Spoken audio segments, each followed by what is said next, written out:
नमस्कार दोस्तों, उम्मीद है आप सब अच्छे से पढ़ रहे होंगे और अपने एग्ज़ाम को लेकर तैयार होंगे और उसी के अनुसार तैयारी कर रहे होंगे।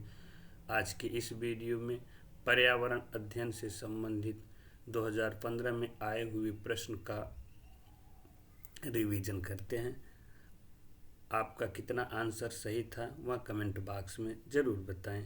तो आइए स्टार्ट करते हैं। चिपको आंदोलन की प्रणेता हैं हेमवती नंदन बहुगुणा, मदर टेरेसा, सुंदरलाल बहुगुणा, महात्मा गांधी। चिपको आंदोलन क्या है? तो सबसे पहले जानते हैं।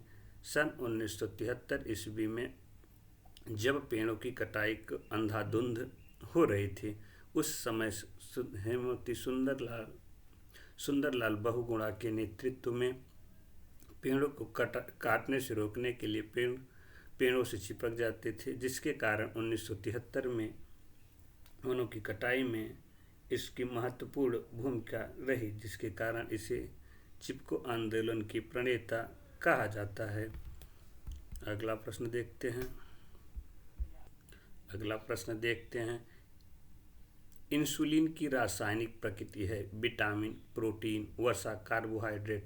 यानी जो इंसुलिन है यह किस रूप में होता है? विटामिन के रूप में होता है, प्रोटीन के रूप में होता है, वसा के रूप में होता है, कार्बोहाइड्रेट के रूप में होता है। तो इंसुलिन जो है प्रोटीन के रूप में होता है। विटामिन का कार्य क्या होता है? विटामिन यह शरीर में अल्प मात्रा में आवश्यक होता है, जो शरीर की विभिन्न क्रियाओं को क्रियान्वयन में सहायता देता है। जबकि वसा यह सबसे कम मात्रा में सबसे अधिक ऊर्जा देने का भोज्य पदार्थ है। जबकि कार्बोहाइड्रेट जो हम कुछ ग्रहण करते हैं उसमें से सर्वाधिक ऊर्जा का जो प्रयोग कर पाते हैं वह है कार्बोहाइड्रेट। यानी कार्बोहाइड्रेट का प्रयोग करके हम सर्वाधिक भोजन से ऊर्जा प्राप्त कर पाते हैं। पौधों में अर्धसूत्री विभाजन होता है। मूल शीर्ष में, तने में, परागकण में, परागकोश में। जो पौधे में अर्धसूत्री विभाजन होता है वह जो है परागकोश में, यानी ऑप्शन नंबर डी में सही होगा। जैविक समुदाय में प्राथमिक उपभोक्ता है। तो जैविक समुदाय में 3 उपभोक्ता होते हैं। प्राथमिक स्तर के उपभोक्ता, द्वितीय स्तर के उपभोक्ता, तृतीय स्तर के उपभोक्ता। तो जो प्राथमिक स्तर के उपभोक्ता होंगे वे जीव जंतु जो हर घास फूस यानी जो प्रकृति में भोजन नहीं बना सकते, वे भोजन के लिए सूर्य से बने हुए भोज्य पदार्थों का उपयोग करके अपनी भोजन का निर्माण करते हैं, उसे प्राथमिक उपभोक्ता कहते हैं। जबकि द्वितीय उपभोक्ता में वे प्राणी आते हैं जो प्राथमिक समुदाय के उपभोक्ताओं को अपना भोजन बनाते हैं। जबकि सर्वाहारी में वे जीव आते हैं जो प्राथमिक और द्वितीय उपभोक्ता का भोजन करते हैं। इसे अगर कहें तो पहले यानी प्राथमिक उपभोक्ता को शाकाहारी, द्वितीय उपभोक्ता को मांसाहारी और तृतीय उपभोक्ता के प्राणी को सर्वाहारी कह सकते हैं। तो इसका सही आंसर होगा शाकाहारी, यानी ऑप्शन नंबर सी इसका सही आंसर होगा। अब अगला क्वेश्चन देखते हैं। ज्वर नियंत्रण में आमतौर पर सबसे अधिक प्रयोग की जाने वाली औषधि ब्रुफेन है, बी कॉम्प्लेक्स है, पैरासीटामोल है, ल्यू 52 है। तो जो ज्वर नियंत्रण के उपयोग में सर्वाधिक उपयोग की जाती है वह पैरासीटामोल होती है। जबकि बी कॉम्प्लेक्स दवा यह विटामिन बी से संबंधित कमी को पूरा करता है। ल्यू 52 यह लीवर से संबंधित दिक्कत समस्याओं का समाधान के लिए प्रयोग किया जाता है।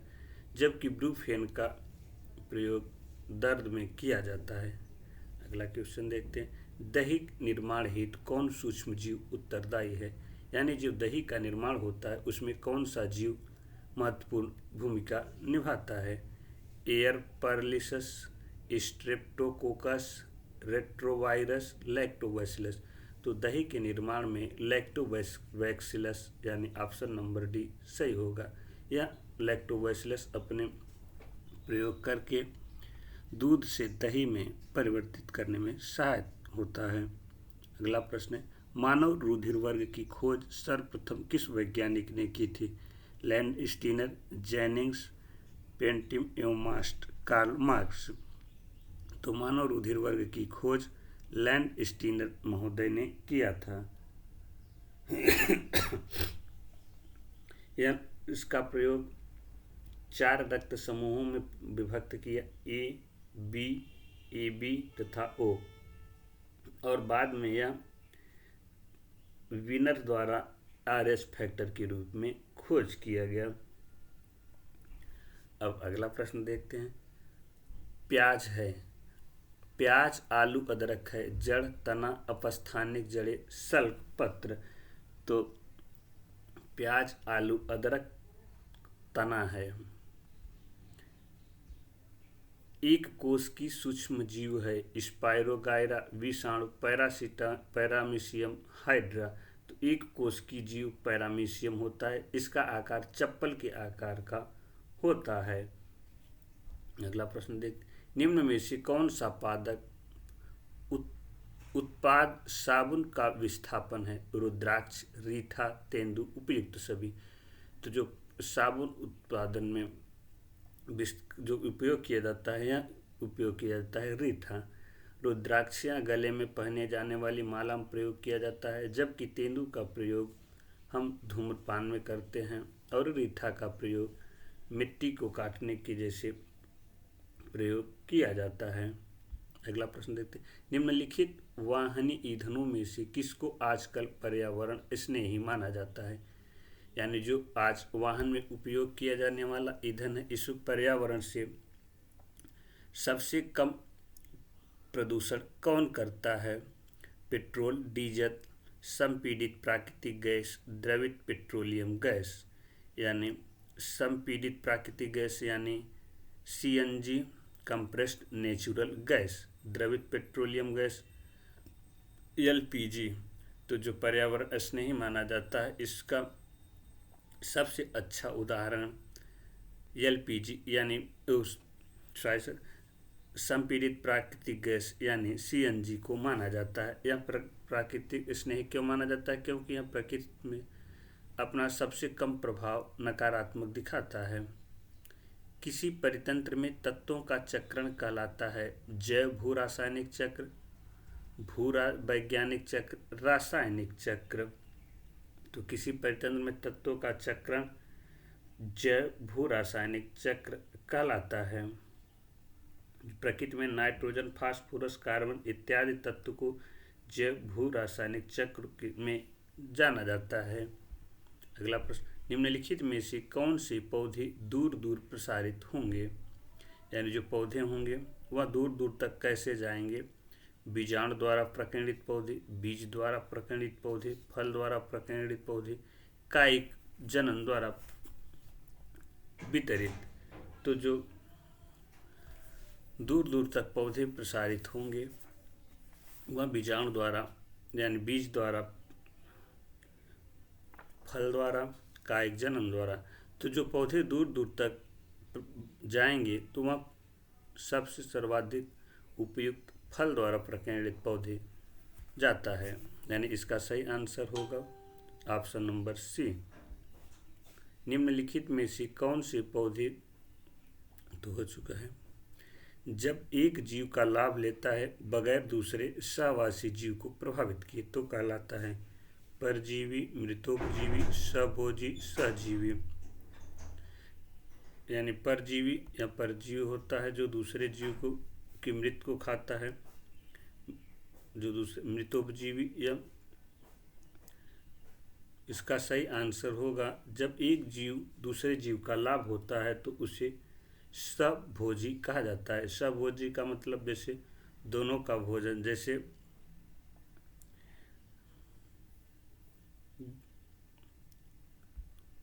जब मोर सांप को खाता है, सांप कीड़े को खाता है और कीड़े हरे पौधों को खाता है तो मोर का पोषण तल है। प्राथमिक उपभोक्ता, अंतिम अपघटक, प्राथमिक अपघटक खाद्य पिरामिड के शीर्ष पर। यानी जो पिरामिड दिया है, हरे पौधे कीड़े खाएंगे, फिर सांप मोर खाएगा। तो जो मोर का पोषण स्तर होगा वह खाद्य पिरामिड की शीर्ष स्तर पर होगा। निम्नलिखित में से कौन सा कायांतरित शैल का उदाहरण है? बलुआ पत्थर, ग्रेनाइट, संगमरमर, चूना पत्थर। कायांतरित ऐसी चट्टानें जिसका निर्माण रासायनिक प्रक्रियाओं के कारण आग्नेय और असाधारण चट्टानों के फलस्वरूप परिवर्तन होने से हुआ है, इसे रूपांतरित चट्टान के भी नाम से जाना जाता है। ग्रेनाइट आग्नेय कानाइस तथा चूने के पत्थर अवसादी से संगमरमर का निर्माण होता है। तो कायांतरित शैल का उदाहरण सबसे अच्छा संगमरमर यानी ऑप्शन नंबर सी सही होगा। अगला प्रश्न देखते हैं, महासागरों में निम्न में से कौन सा लवण सर्वाधिक मात्रा में पाया जाता है? महासागरों में सर्वाधिक मात्रा में magnesium sulphate, calcium sulphate, magnesium chloride, sodium chloride. तो महासागरों में सर्वाधिक मात्रा में सोडियम क्लोराइड यानी NaCl पाया जाता है, यानी ऑप्शन नंबर डी इसका सही होगा। राज्यसभा में होने वाली सभाओं की अध्यक्षता कौन करता है? उपराष्ट्रपति, राष्ट्रपति, प्रधानमंत्री, भारत की मुख्य न्यायाधीश। तो राज्यसभा में होने वाली सभाओं का अध्यक्ष उपराष्ट्रपति जी करते हैं। निम्न में से किस मिट्टी का विस्तार भारत के सर्वाधिक क्षेत्र पर है? काली मिट्टी, जलोढ़ मिट्टी, लाल मिट्टी, बलुई मिट्टी। तो भारत के 40% भूमि पर कछारी मिट्टी जिसे जलोढ़ मिट्टी के नाम से भी जाने जाता है, यह संपूर्ण भूभाग का 40% मात्रा में पाई जाती है, यानी 40% भाग पर काली मिट्टी जलोढ़ मिट्टी पाई जाती है। इसका निर्माण पंजाब से असम तक के विशाल मैदान के साथ नर्मदा, ताप्ती, महानदी, गोदावरी, कृष्णा और कावेरी नदी घाटियों के तट पर फैला हुआ है। अगला प्रश्न देखते हैं, जो शाकाहारी जंतु भोजन के लिए हरे पेड़ पौधों पर निर्भर रहते हैं?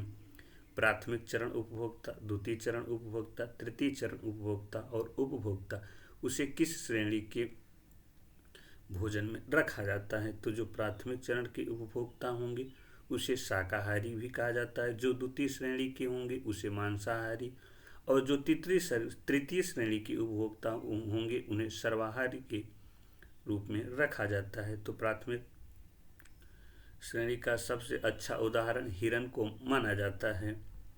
इसका सही आंसर होगा ऑप्शन नंबर ए, यानी प्रथम चरण की उपभोक्ता। प्लेग है एक विषाणु जनित बीमारी, कवक जनित बीमारी, जीवाणु जनित बीमारी, खनिज जनित बीमारी। यानी जो प्लेग एक बीमारी है वह किस तरह से किस रूप में फैलती है? तो कवक जीवाणु जनित बीमारी है, यानी ऑप्शन नंबर सी इसका सही होगा। गैसीय अपशिष्ट हैं, यानी जो गैस हैं उसके कूड़ा कचरा के रूप में किसे जाना जाता है? सब्जी एवं फलों के छिलके, घरों की नालियों का गंदा पानी, खेत खलिहान से निकलने वाला कचरा, लकड़ी कोयला से जलने वाला धुआं। तो जो गैसीय अपशिष्ट होंगे लकड़ी कोयला से जलने वाला धुआं, जिसमें कार्बन मोनोऑक्साइड का निर्माण होता है, जो ओजोन परत की क्षरण के लिए जिम्मेदार होती हैं, और साथ ही साथ अगर किसी व्यक्ति को अगर प्रभाव में आ गया तो उसकी मृत्यु तक हो सकती है। अगला प्रश्न देखते हैं, इकोसिस्टम की सही परिभाषा क्या है? परस्पर क्रिया करने वाला जीव समुदाय, किसी स्थान का अजीवी घटक, पृथ्वी और वायुमंडल का वह क्षेत्र जहाँ जीव रहते हैं, जीव समुदाय और उसके वातावरण का संतुलित सिस्टम। तो इकोसिस्टम जो है यह किसी क्षेत्र के सभी जीवधारियों तथा वातावरण में उपस्थित जैविक संयुक्त रूप से परितंत्र का निर्माण करता है। जैव अजैव जो घटक होगा उसमें संपूर्ण परितंत्र का निर्माण करेगा। परितंत्र जैविक व अजैविक दोनों घटकों से मिलकर बना होता है। इसकी रचना विश्व के समुद्र का विशालतम पारिस्थितिकी तंत्र के रूप में देखा जा सकता है। यानी इकोसिस्टम की सही परिभाषा पृथ्वी और वायुमंडल का वह क्षेत्र जहाँ जीव रहता है उसके संपूर्ण अध्ययन की बात करें तो उसे इकोसिस्टम कहा जाता है। अगला प्रश्न, मानव विकास के क्रम में दो पैरों पर चलने वाला सबसे बड़ा लाभ है शरीर को अच्छी प्रकार आधार देना, शरीर का भार कम होना, हाथ स्वतंत्र रूप से मस्तिष्क की आज्ञा अनुसार कार्य सकता, अत्यधिक अधिक तेज चाल चलना। तो जो मानव विकास के क्रम में दो पैर चलने का सबसे बड़ा लाभ है वह हाथ स्वतंत्र रूप से मस्तिष्क के आज्ञा अनुसार कार्य कर सकता है। अगला प्रश्न देखते हैं, भूकंप की तीव्रता नापने के यंत्र को क्या कहते हैं? फिजियोग्राफ, सिस्मोग्राफ, कार्डियोग्राफ, बैरोग्राफ। तो जो सिस्मोग्राफ होगा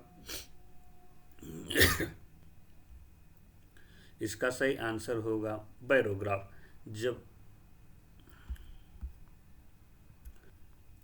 सिस्मोग्राफ के द्वारा भूकंप का मापन किया जाता है, कार्डियोग्राफ के द्वारा हृदय की गति का मापन किया जाता है, जबकि बैरोग्राफ के द्वारा हम वायुमंडल के उतार चढ़ाव यानी मौसम साफ होगा कि बारिश होगा, कैसा होगा, इसका अध्ययन करते हैं। इसका सही आंसर होगा ऑप्शन नंबर बी यानी सिस्मोग्राफ। सूर्य के निकटतम ग्रह कौन सा है? मंगल, बृहस्पति, शुक्र, बुध। तो सूर्य के निकटतम बुध है। इसे सबसे कम समय में चक्कर लगाने वाला ग्रह भी कहा जाता है। गिर राष्ट्रीय पार्क किस राज्य में स्थित है? राजस्थान में, गुजरात में, मध्य प्रदेश में, महाराष्ट्र में। तो गिर राष्ट्रीय पार्क गुजरात में स्थित है। निरीक्षण विधि की विशेषता नहीं है। यह एक मनोवैज्ञानिक विधि है। यह प्रत्यक्ष अनुभव पर आधारित है। यह एक बाल केंद्रित विधि है। जिसमें शिक्षक एक प्रशासक के रूप में होता है। यह विधि विभिन्न सर्वेक्षणों द्वारा अपनाई जाती है।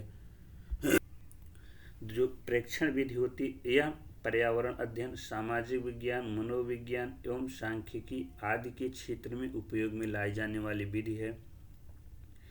इसके अध्ययन से हम निष्कर्ष निकाल सकते हैं कि कोई स्वतंत्र चर अनुसंधानकर्ता के नियंत्रण में नहीं होता।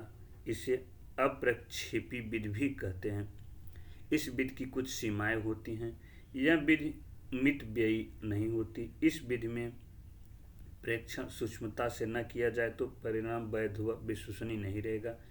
इस विधि से व्यक्ति के आंतरिक व्यवहारों का अध्ययन नहीं किया जा सकता। प्रेक्षण तो निरीक्षण विधि की जो विशेषताएं होंगी वह विशेषताएं उपयुक्त में से सभी होंगी,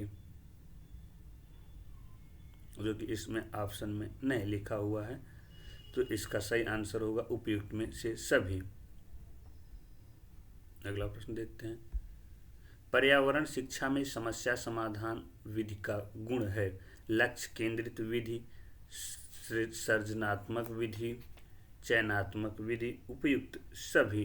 तो पर्यावरण शिक्षा में समस्यात्मक समाधान की जो विधि होगी, लक्ष्य केंद्रित विधि होगी, सृजनात्मक विधि होगी, चयनात्मक विधि होगी, यानी तीनों विधि होंगी। तो इसका आंसर ऑप्शन नंबर 4 के रूप में दिया है उपर्युक्त सभी। यानी उपर्युक्त विधि जो दिया हुआ है वह विधि सभी विधियां प्रयोग की जाएंगी पर्यावरण शिक्षा में समस्या समाधान के लिए। तो आज की 30 प्रश्न का श्रृंखला यहीं समाप्त होता है। आप इन 30 प्रश्न में से कितने प्रश्न को सही किए कमेंट बॉक्स में ज़रूर बताएं। अगर वीडियो अच्छी लगी हो तो लाइक और सब्सक्राइब करें। धन्यवाद।